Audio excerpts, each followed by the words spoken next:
fire. And talking about a good look, of course, Diaspora Connect, we are always connecting you with stories, not only so that you know things happened out here, but pia iku-inspire, iku-encourage, ikuweke kamotisha kidogo. No, anytime you're trying to accomplish anything big, unaona yani, borders are never the limit. Yani, you can go above and beyond and still conquer in the right kind of way and be one of those Kenyans who stands out amongst the rest. And right here on the Hangout, I have the privilege, yes, to talk to an author, award-winning author, someone who specializes in AI when it comes to good things, when it comes to leadership, because leadership is something important. I was a prefect back in school.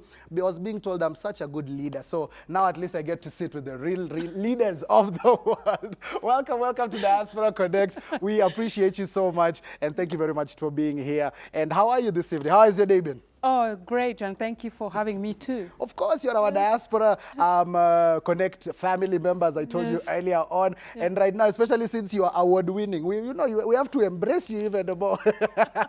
For those people who are watching you right now and don't know about you and your amazing journey, just kindly tell it to us. Yes, I am Regina Williams. I am the founder of Regina Williams, Global Voice of Resilience. I live in the UK. I'm a proud Kenyan British.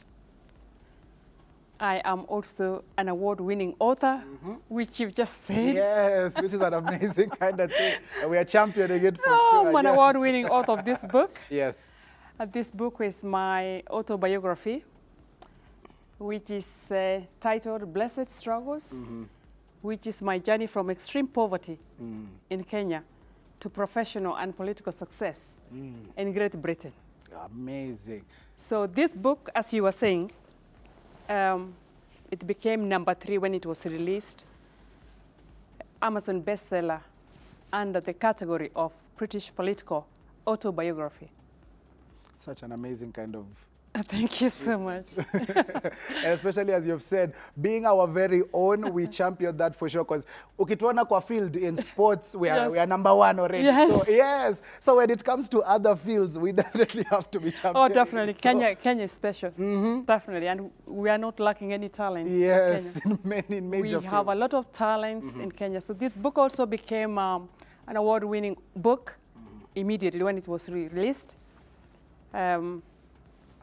So that was also like a shock. A shock. Yes. I'm sure you weren't expecting it, even as you were penning it, writing it, sending it out. Yes, definitely. It was unexpected. It was unexpected. And so also, I will tell you that I am the first black Kenyan, or I'm the first female Kenyan politician in Great Britain. I was elected in the year 2000, and I was in politics for 10 years, up to 2010. Wow, that is incredible. Really going above and beyond. As we said, borders do not limit us. If you're a leader, you can even go to another country and be chosen to represent. That's a Kenyan, and that's why I'm here. Yeah, and we are glad that you're here, because that encompasses everything that we are about right here on Diaspora Connect. We love the stories, but we also love it when we can celebrate and be like, yes, Regina, one of our own. Exactly, and what I tell people in the UK, that the records I have done, or the awards I've won, they don't belong to me, they belong to Kenya and Britain.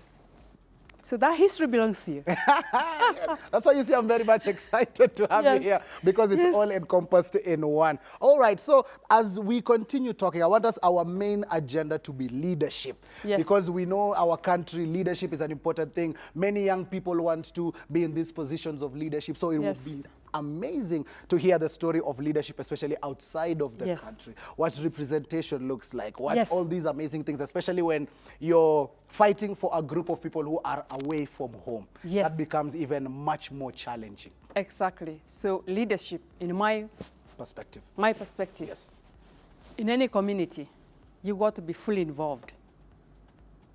So I was involved in Great Britain. I was involved in community activities. That's even before I became a politician. Yes, that means you really loved the community, because you have to go above and beyond to actually Yes. help someone. Yes, yes. And I love that, Regina. I want us to continue having Yes. this chat throughout the show so that guys Yes. can have it in small doses, they can understand it, plus also we can get some quotes from the book, and especially when it Exactly. comes to leadership. Yep. So I love the fact that I have you right here in studio. I don't know if you have social media handles guys can reach out to you. Yes, I've got social media handles. I'm in Instagram, Facebook, and TikTok. How can guys follow you? What's the social media account name? Social media account is Reggie Williams. Yes. And the other one is Williams Reggie.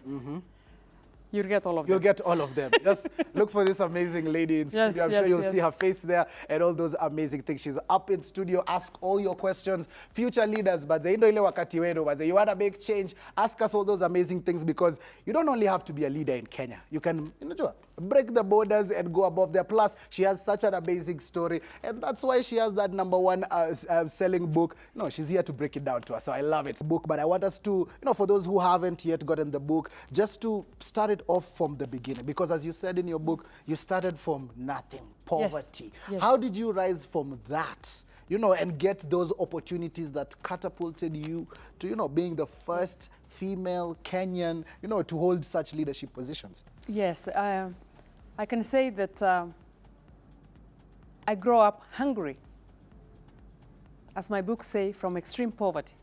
But most of the time I was hungry, and I went to school barefoot in my early years. But what it was is that when I went to school barefoot, my feet didn't just carry a body to school to pass exams. My body and my feet, they carried dreams. So you must dream. You must have dreams. It's no good going just for exams. And just to pass and just to memorize. Because yes, you will pass if you don't have a dream and a vision. It's not there. Be nothing. So my stomach was full of hunger for education, because I saw the grinding poverty in my family from my great-grandmother, who I was fortunate to see, and then my grandmother, and then my parents. And then you have to say no. Yeah. You got to say no. Yes, I'm going to be the first of my bloodline. Yes. So I said no. I was determined in school. I really was resilient before I knew what the word resilient was. And that's working hard in an empty stomach. Lunchtime, I didn't have food when other kids were having food. So many things I didn't have. And I slept on a floor. When I say floor, it's not like this one. It's those village houses without carpet. I experienced safari ant when they came at night. When they came at night, there's no sleep. So my family house as well, it had holes on the roof. If there was moonlight, the light came in. If there was rain, sometimes it would come in.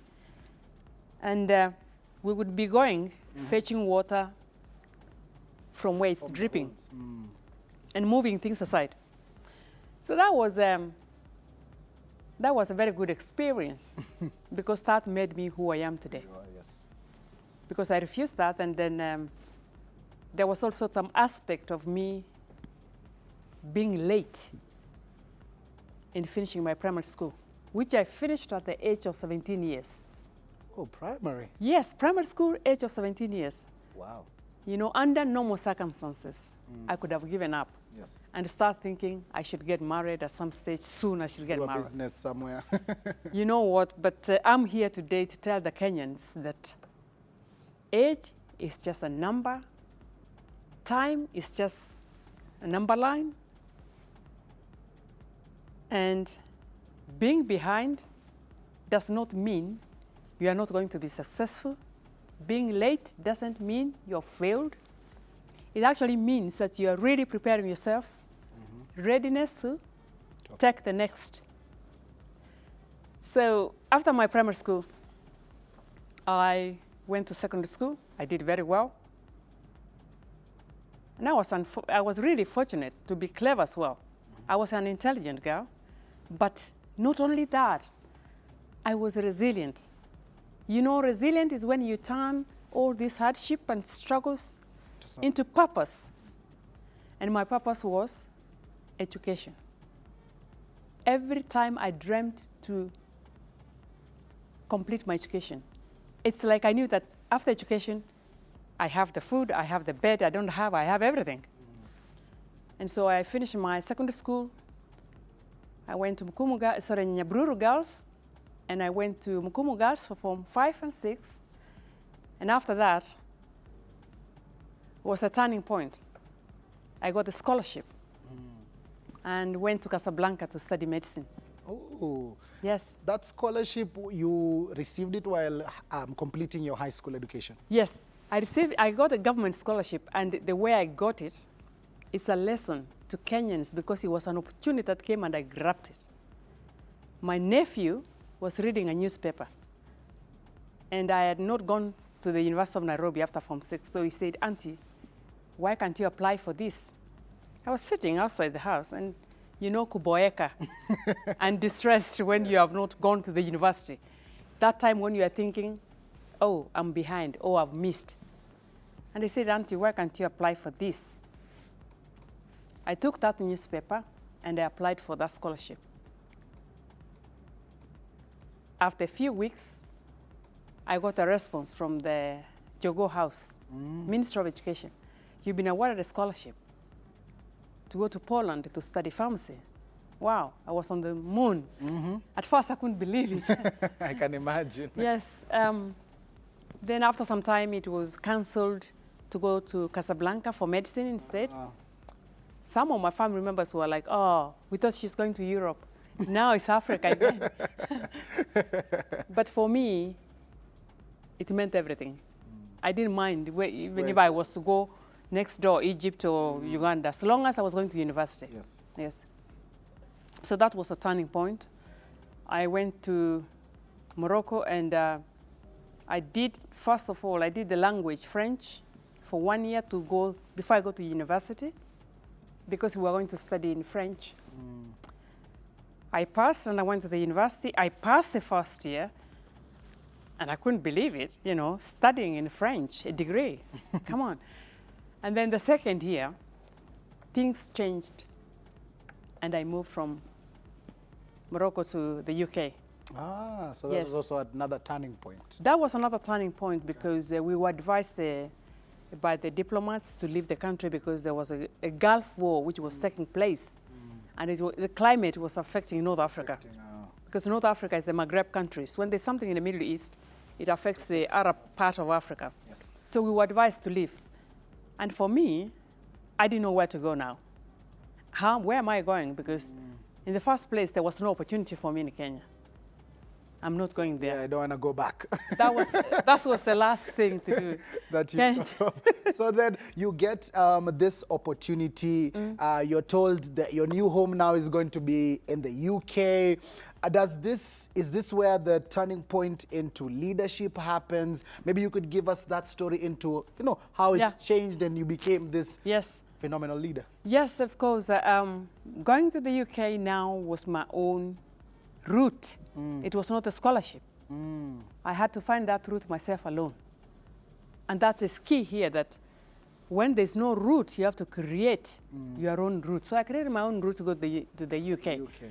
At that time, I was 3 months pregnant.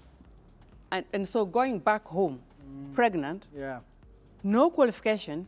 Be an issue. You know, when our people go abroad, like they were saying from America, do you want to go home with pregnant, no education? So I went to the UK.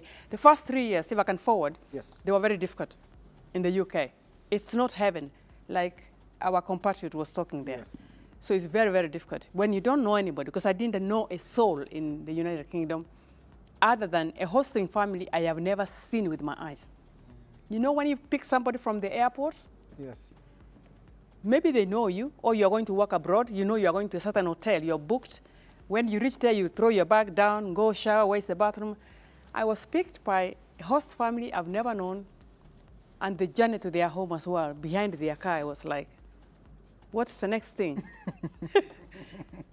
And that is a determination. I knew that I needed education. So there I stayed. The church from the Caribbean helped me in England. I was almost on the street with my son. I lived in people's houses, a roof and food. It was a good church. They took care of me. Then, again, miraculously, in the second year in Britain, I managed to get to university. Again, an opportunity came. When I'm walking on the street with my son, I saw an advert on the window saying, come to this University of North London, 3 years you have a degree, blah, blah, blah. And me, I was saying, I can't pass this, it's an opportunity.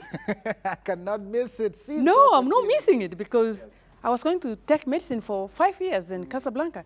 So I just went in with my baby pushchair and they said, can I have the phone number of this university? At that time, I have no money in the United Kingdom, which means I'm not a citizen or anything. So I picked the number, I called the university. They gave me the opportunity, I went there. I did the interview. After a week, we have offered you a place to study. Congratulations. IT, Hey. information systems, and information technology. And I'm thinking, what next? Go to the women's student services and ask them what they do for people like you who have no money, who have nothing. Yeah. Anyway, so cut story short, then I got some grants from charitable organizations. At that time, every student in the UK got a grant to study, and they would get some money to take care of themselves. Yeah. So I was depending on charitable organizations.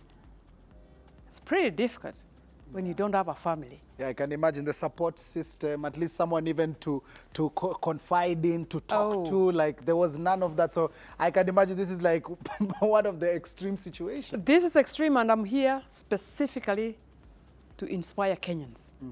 Because 3 years, those who have been in London, they know the London Underground train. Every morning with my son to the university. I drop him in the university childcare, I run for lecture. In the evening, I'm running. When my friends are discussing courseworks and other things, I'm running to pick my baby and go home. When you reach home, you're comforting that baby, you're singing songs, homework, wash, put the baby to bed, and then when it's quiet in the night, and go to the table to do my work. So anyway, things went like that, and finished my education. Then my paperwork came, I'm British and all that, and everything is good. Now, when I finished my education, because of the education I'd got from rural Kisii, resilient, yes, resilient, determination. Yes. I was now looking around, where do we live? Do we live in the city of London, and how is this area? And I camped up with community people, and we were looking, we were saying, actually, we need proper housing here. We are living in London, most sought after city in the world, and this is not right. Actually, this school is not up to date for our children. The playground, the teachers, you know. So you were seeing the things around you that were kind of misplaced, Yes. kind of, yeah. So you They were did- seeing the gap, yes. They didn't play, and therefore we put things together. We used to have what's called walkabouts in the community to see what's wrong here, What is what's wrong missing, there. Yes, what And can be- we improve? Exactly. And so we put a portfolio together Yes. to the government. In fact, just before I became elected, Yes. we put this with my community, and we were given 54 million pounds to come to my area before I became anything. Hey. It's in my book, before anything. Ah. That money was supposed to knock some buildings down, Down. to knock some garages down, where crime and other things took place, to actually do accommodations that suit the area, that suit London. Before that, my area was not a place where people wanted to live and work. But now, I can tell you that where I live, a place called Plaistow, it's a sought-after area. You want to work there, and you want to live there. There. Because it's good. Even our underground station, we said it needs a face, flowers. We need a cafe. I can look at things in my area that I put my mind into. And so with that, there was also this idea that regeneration is coming to the area, Yes. we need to make sure that the people in our area get the jobs. Yes, they don't go away. Yes, and that discussion was part of big projects like London City Airport. Yeah. Another big project I was involved when I was a councillor this time was the Olympic, the 2012 Olympics. Yes. I met MPs from here plus Oh, when they came Rudisha, Kipchoge, Keina, and all of them. Our goats. Yes. So all those projects I was involved in. Let me also just ask you, as you're changing the community, as you're doing these amazing things, and the government, as you said there, you put out a petition and money was released and all these other things. Now, for me, I'm thinking also of the other side. Your child, your son is growing up, Yes. you know, they're getting what they need, they're growing up properly and Yes. stuff. Talk to me also now about the leadership part of it, because we know there are some people who are watching you, leaders. Yes. As we said, the borders do not determine where you can be a leader anywhere, and you've proved it for with your book and what you've done on ground. I want you to talk to those people, especially the ones who, maybe I was a prefect in school, a dining hall captain. Yes. I was still a leader in my Yes, right? you were, I was as well. Yes, and how do you nurture that to become, to do what you have done for some other places, to see things and to actually actualize them? So kindly, because I'm sure there are leaders who are watching you, even from the diaspora, who would love to know some of those insights and things that, you know, make it a bit different. And also just talk to those future leaders who are watching you right now and they're like, wow, I love her story. I can pick a few things from there. Talk to them. Yes, you have to be a little bit, you have to be self-denial, you know, because leadership, especially in the community, it's time-consuming. Yes. You have to offer your time and meet with the people. Because most foreigners, they lose touch with the community. They think, when they're in England, they think their community is here home. But actually, you have to feel where you live, the people you live with, those are your brothers and sisters. And so you must touch them. Yes. You must touch the elderly people of your area. You must spend time with them so that actually they can also start believing in you. The first time I was knocking doors to become a counselor, inside me it was saying, oh, because I didn't have any Kenyan who had become a counselor there, I can get experience. Yes. I thought, God, when I'm knocking doors, they might slap the door behind me. But they had seen me close to them. They had seen you in the community. Yes, in the community, doing things with them. And they believed in me. Yes. And I believed in them. So losing touch with the community, ours as a diasporas, is a very bad thing. Because you need somebody who can stand the gap for your grandmother, for your brother, for your sister. You have to give to the community. It's not just professional. I'm going to work, I'm making my money, I'm sending home, I'm doing this. No, that's not enough. There is more. Involved, yeah. There is more, and there's sacrifice involved. Yeah, I love it. Sacrifice is involved, determination, resilience, all these amazing things that you have said, and we do appreciate you and we do salute you. Thank you very much for taking the time also to come here and be with us and explain to us your story. And I'm sure there are guys who are watching you right now and they'd like to get into communication with you and hear more about you and buy the book and do all these amazing things. So I want you, before you send out your salams, I want you to tell guys how they could reach out to you, how they could talk to you. And then, please, this journey, I'm sure it's not been easy. I'm sure there are people who've supported you. I want you to give time to them, big them up, salams to them, especially guys who live here and the guys who are also in the UK.